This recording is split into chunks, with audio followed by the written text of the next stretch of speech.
Momen kocak oknum pejabat lari terbirit-birit saat hendak diwawancarai wartawan usai menjalani pemeriksaan kasus korupsi di Kejaksaan Tinggi di Maluku Utara.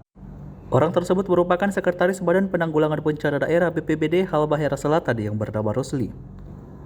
Videonya ramai beredar di media sosial Instagram dan diunggah oleh akun @fakta.indo. Terlihat Rosli saat itu mengenakan kemeja putih baru saja keluar dari Kejati sambil lari terbirit-birit menghindari wartawan.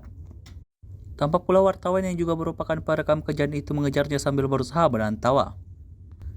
Rosli berteriak mengatakan kalau dirinya tak bersalah sembari berlari. Sampai saat ini yang bersangkutan masih terus menjalani proses pemeriksaan. Dikutip dari tribun.ternate.com, Rosli memenuhi panggilan di Kejaksaan Tinggi Maluku Utara sekitar pukul 18.50 waktu Indonesia Timur. Ia diperiksa berkaitan dengan kasus dugaan korupsi pembangunan Masjid Raya di Desa Kampung Makiat, Kecamatan Bacan Selatan, Halmahera Selatan.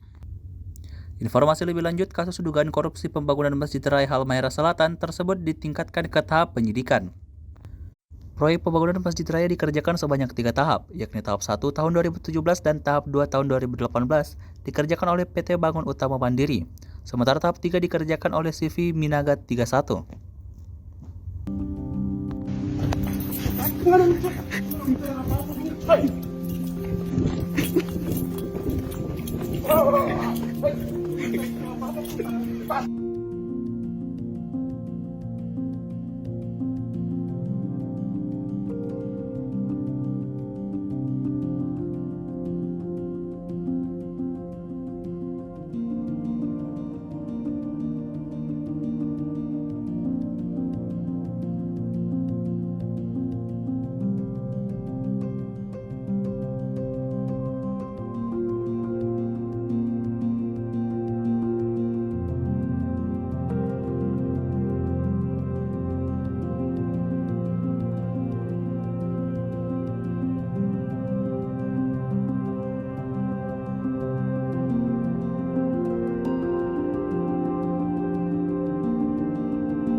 Download Tribun X sekarang, menghadirkan lokal menjadi Indonesia.